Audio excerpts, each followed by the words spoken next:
Hi, everybody. It's Karen Guregian, Patriots beat columnist from the Boston Herald. I'm joined by Tom Keegan, columnist also from the Herald, and we're here to discuss three keys for this upcoming game with the New York Jets.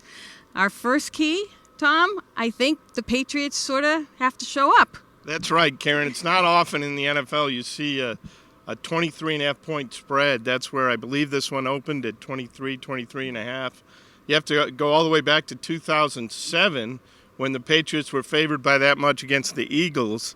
So showing up meaning the score is 0-0, and whatever the score becomes during the game, it's still 0-0. And it's pretty amazing how well the Patriots did that in the first two games. Both of them turned into blowouts. And you didn't see any signs of an exhale. You didn't see any sign of losing their edge, their sharpness. They kept playing as if the score was 0-0. That can't be easy, but with the veteran leadership they have, they just stay so detail-oriented and alert at just executing every single play. And if the players aren't having that mindset, their coach is beating it into it, because listening to Bill Belichick this week, you would have thought that the team was playing Joe Namath's Jets as opposed to the current Jets. They are, but Jets Joe Namath now. Yeah, that's right. I mean, the poor Jets have to play a third-string quarterback. They're in tough steads right now. They're 0-2.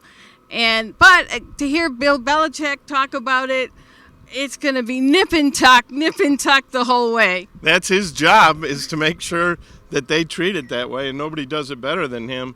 And in the first 2 weeks, come on, those were two one-sided opponents, two undermanned opponents, and they did a great job at it, at staying sharp, and I don't see any reason they wouldn't this time, even with a third-string quarterback for the Jets.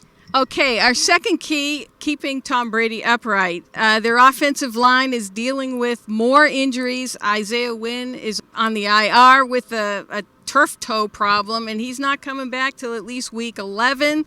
Marcus Cannon missed last week with a shoulder injury. It's possible he comes back, but Dante Scarnecchia is going to have to figure out who's going to fill either one or two holes.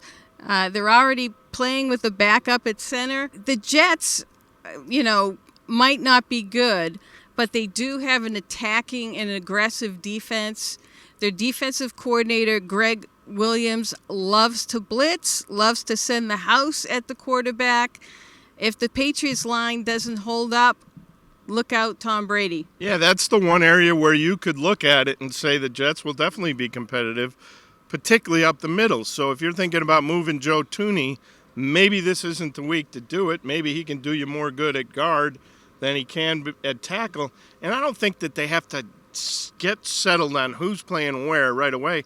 They're still learning who these new players they have acquired are. Who's better on the inside, who's better on the outside, and they'll figure it out. And I think it's good that they have this schedule that's a softer schedule where they can figure that stuff out, where they're trying to figure out who plays where. One other way that might help this issue is our third key, and that's the Patriots' running game. The first game of the season against the Steelers, not so good. They were a little more impressive. Sony Michel, I think, gained 95 yards on 21 carries against the Dolphins. Kind of a porous defense the Dolphins had. But maybe you ground and pound a little more against the Jets. Take some of the pressure off Brady having to pass the ball. Yeah, that's the best way to keep him off the quarterback. I mean, you can't just tee off on the quarterback if you're going to be moving the chains running the ball. So, and then you got James White as a safety valve that Brady can always dump it out to him before he gets smoked. Okay, well, that's it from us. We'll see the Patriots take on the Jets here at Foxborough at 1 o'clock. You can check Tom out and myself on bostonherald.com.